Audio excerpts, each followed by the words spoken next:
I've been working on, and I've been kind of really into in the past 6 months or so. I've been doing the hardware stuff, like the hardware hacking for a year now, and that's how easy Johnny 5 is really, because I knew nothing, and I still don't know nothing. I think I burnt out like 4 batteries in the past 24 hours. This is my last battery. But yeah, it's like super easy to work with hardware, and it's super accessible. So this is something that I got excited about and just started doing not too long ago. Okay, we're going to start with a game.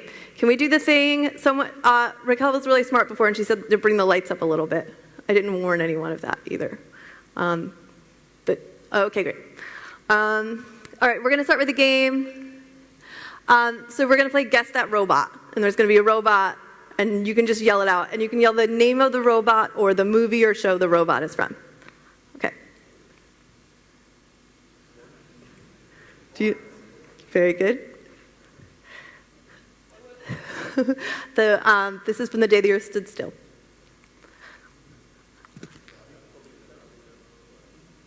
Is that his name, Robbie?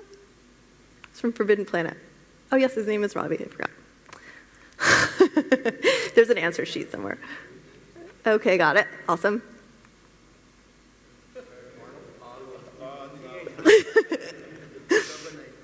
Okay, awesome.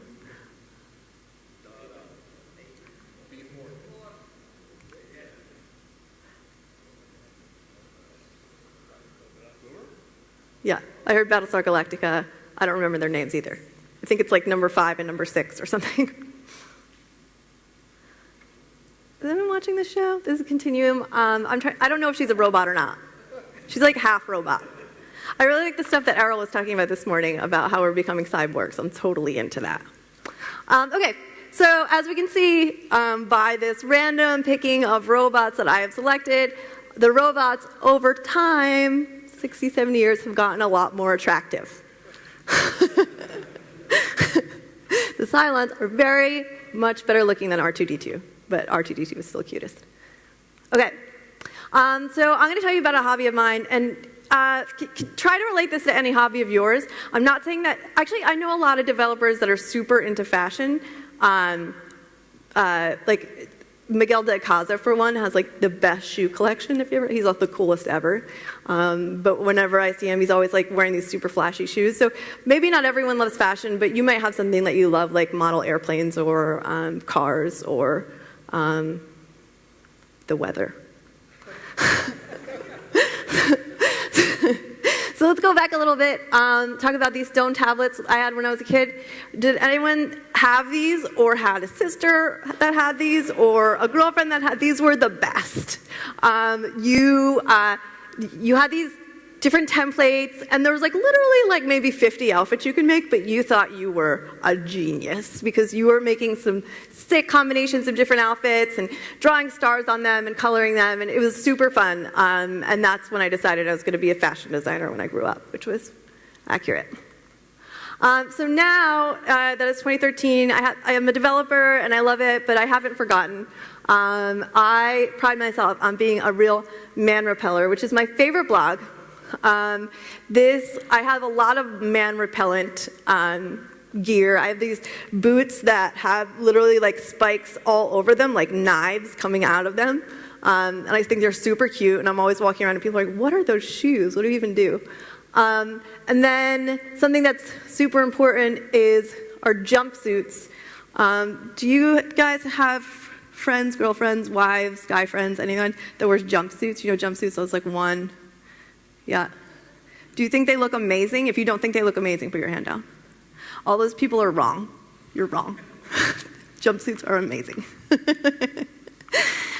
Anyway, so yeah, it's definitely a hobby of mine, and I'm in New York. There's like a lot of fashion startups. I'm surrounded by it. So I was like looking for a new product with the nodebot stuff, and I decided, why don't I put the things I love together, Twitter and JavaScript. So I thought I would do a mood, well, it was first a mood ring, and then it turned into a mood necklace because the parts were not tiny. But so that's what I've been working on for the past little while. And wearables, unlike The robots that have gotten more attractive over time, they still make you look like a huge dork. Granted, I look like a huge dork. I understand. But that's my goal. That's my goal at somewhere at the end of this, is to find a way to make people not look like huge dorks when they're wearing technology. It's really hard because, like, even the Google Glass, they're so cool, and I want a pair so bad. But you can tell when people are walking around with them, they're like a little self-conscious, and I would be too. Like, I'm the person with glass. So I think you can wear technology and not look like a dork. So I'm working on it one day.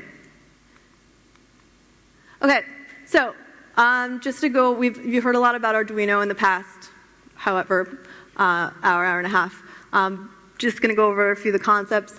So it used to be before Arduino came along, we had, you need to know how to architect a microcontroller. You would put blueprints together, you would hand them off to someone that printed them, and they would give you back this microcontroller, and you were super smart, and you were a scientist, and that's how you knew how to do that. But not all of us have a background in electronics. So the new hotness is Arduino. They're microcontrollers. They allow you to plug and play a lot of different accessories and make cool stuff like robots and glowy necklaces. There are lots of different kinds. This is the Arduino Uno. It's probably the one you see the most. It comes in the Inventor's Kit. There is the femtoduino, which you'll learn a little more about, but that's what I'm using for this guy. He's super small. And this is the LilyPad Arduino, which is for sewing into clothes, which is neat that they do that. And they're all super cheap. In America, that's like $80 or whatever, but this is super cheap. And super affordable. I'm going to talk about how much money I spent on each one of the different parts I bought, because just to underline the fact that it's like a cheap hobby. Okay, so there's all kinds of parts. So I'm going to go over the parts that I use for making this, and so one thing that Raquel said, going back for a second, one thing that Raquel said was, I forgot what you said now. Okay, let's move forward. Okay. Yeah, she said to read data sheets. So one thing that I've learned a lot about in the past year is reading data sheets. And the first time you get a part and you open up the data sheet, you're like, WTF, I don't know any of this. Like, I opened up one yesterday, and it was literally in Japanese. And I was like, yeah, I don't think this is going to work out. However, I've gotten really good at opening them up and seeing what I need to do, what parts I need to connect with. So it's one of those things, like literacy comes with time. You just open them up and you try to read them, and your best guess is it's pretty good. And you'll order a lot of the wrong parts, PS. And that's fine because it's super cheap. So it used to be that you use C++, and you can still use C++. There's a lot of JavaScript libraries that are working with Arduino that are two different yellows. So nodebots are any type of robot that uses JavaScript to get around. There's lots of different libraries there's Johnny 5.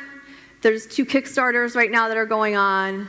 There's lots of different stuff that allow you to use JavaScript with Arduino. And for people coming from a JavaScript background, it just makes life easier. And then there are Team Nodebots, which is something that Chris Williams put together and asked people to do, just evangelize around nodebots. And Team Nodebot educates, inspires, and organizes different events. And like Raquel talked about Nodebots Day that happened around the world, it was really neat to see what people created. And like she said, a lot of people for the first time. Okay, I think this is my order. Hold on, sorry. Okay. So when you're building a nodebot, they're generally, from what I've observed, they're generally 3 parts. There's the hardware, the software, and the accessories. And by the accessories, I mean like the little bat wings that Raquel made for her bat bot. And I'm talking about this heart thing, And I've seen a lot of people 3D print wheels, for their battle bots. So those are just the things that cover your Arduino or are part of them that aren't a part of them that allow you to create what you're building. So first, let's go over the hardware. That is great resolution. So this is the femtoduino. It's a tiny little Arduino. That's a penny, and it has a USB port, which allows you to connect it to the computer and program it. And it is just as powerful as the Arduino Uno, but a tiny fraction of the size. You can work with Johnny 5 easily with the femtoduino. It has all the same pins, so you don't have to worry about learning an entirely different chip. This is the CC3000. It is a Wi-Fi module that allows you to communicate with your Arduino wirelessly. It's generally pretty small. It's one of the smallest ones I've found. The TI makes some really little ones. I haven't. Those are new, and those I haven't figured out how to work with yet. But this is from Adafruit. It's probably one of the more expensive parts I've gotten. It's like $15 to $20. 3-color LED is just an LED that changes color. This is actually a 3-color LED. It was cycling before, but it decided that this is the color that it wanted to be. And a lipo battery. These are tiny little batteries that allow you to power your nodebots for many hours. This one is supposed to work for 37 hours. We'll see. I'll wear this to the party later. We'll find out. And then the non-hardware stuff. So this may look like a plastic heart to you. But this was like one of a whole bunch of iterations of, okay, what am I going to do? I'm going to go to Etsy and see what people are using. Okay, Etsy, most people use like small things. Or I found a lot of the like glass lockets, like lockets with a glass front. And I thought that would work, but turns out they're for pictures, so they're super flat. And I ordered a lot of things, threw a lot of things away. Finally, I found, oh no. Well, he's panicking. He's worried about this. Okay, well, that's great. Buying different parts. I finally went to, there's a lot of places, like Alibaba is a place online where you can order like grosses of things. Like I have like a gross of these parts, and I have like a gross of like these other side things that I was trying to stick lights in. And something that is frustrating to me, so I didn't want people to be able to tell that there is a light in here. I thought if I could mute it enough, it would look like it was just changing colors. That has not happened yet. But I used like glue and this like mica powder to give it like a frosted look, kind of. So I've been experimenting. There's glue all over my bathroom. And then I went to this place called Brooklyn Charm. It's where you make your own jewelry, and you can get like dongle crap like that. Just put it on it. I thought it would like distract from the painting.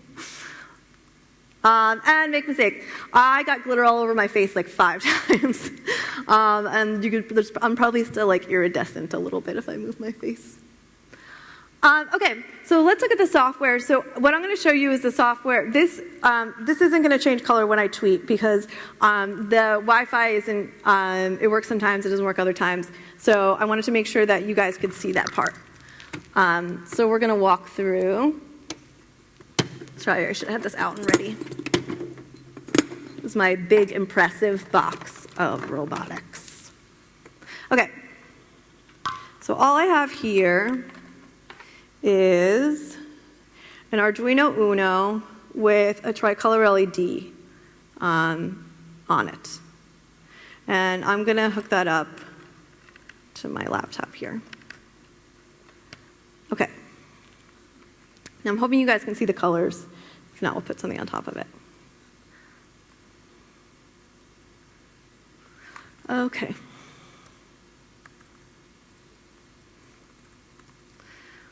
All right. So I think I already have it open. No.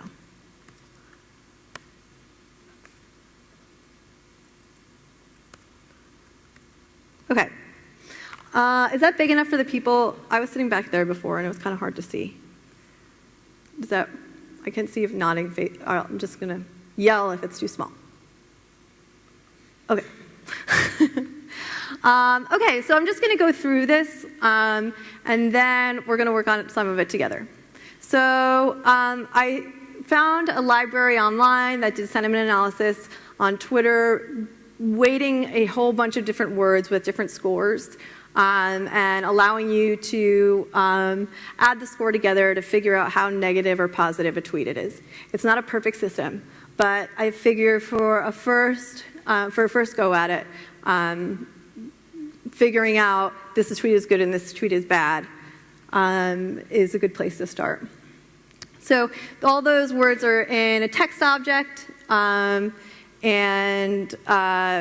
it's being put into an object so I can access them with kind of like a key-value pair, with the value being the actual word, and the key being the word and the value being the score for that word. So different things like happy or sad or angry or ice cream or anything has different score.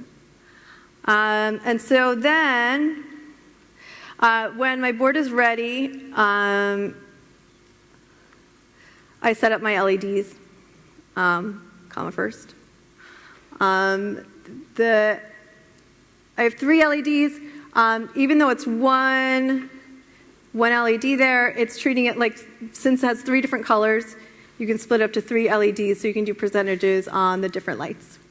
And then when once someone tweets, which is down here, it runs sentiment analysis to check all the words in the tweet and see how happy or sad they are. So I have a test Twitter account because I couldn't get access to someone else's. So I was, everyone told me to make a horse JS one. So I didn't, but there's a horse. So yeah, so I'm just going to start it on my local server. So I'm just going to do node. This guy's dying. I'm really. So what's happening right now is Johnny5 is connecting to my board, making sure and initializing. Johnny5 comes with an awesome REPL that allows you to debug really easily. So what's happening now is it's listening. I'm using the Twitter streaming API, so it's up to me to make things happen. So I'm just going to go. I like tweeting in front of large audiences about things. Okay. So I tweet. As you can see, it changed color, and the word it liked was about. Interesting. So the word it liked was about, and it gave it a score of 375, which is above 0. And then I can go tweet something sad. I hate, as you can see, my tweets are like really boring. I hate the fact that my necklace is dying.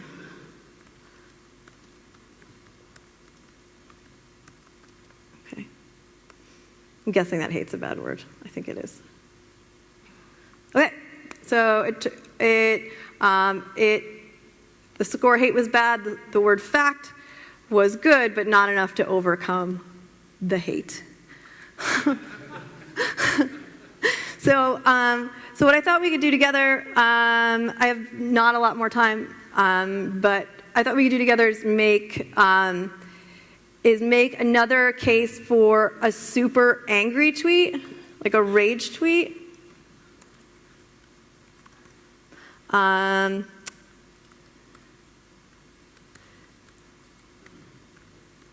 So let's make it so it's less than -1. Okay. And if that's the case, what do I have now? If I have an else if, what do you mean? I have an else if above it? Oh, you're right. You're right. Right. Good call. So I'll put above that guy. Live coding.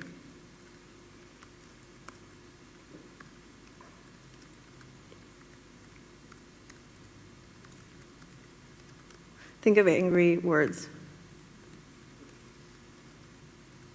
Okay. I have the blue on, green on. Let's put red and green on.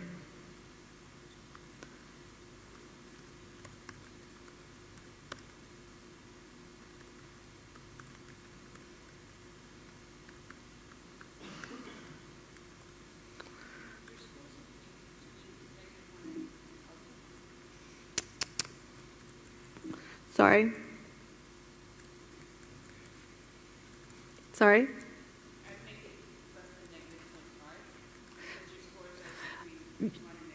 Yeah, they have been, but if you put a lot of, what I'm hoping is we can put enough angry words. Okay. So let's reload this guy. It's going to go, pull it up. Okay. The color's a little funny. Before when I did red and green on, it was more red. So, but it's a different color. All right, let's think of some angry words. We already know hate. Maybe I should have thought up. Does anyone want to yell out anything that might be discouraging? What is it? Low? Lonely, yeah. Lonely. Sad. Rage. Pair. Broken. I'm gonna like send up a flag at Twitter. Yeah. Okay. Let's see. We might have to come up with more.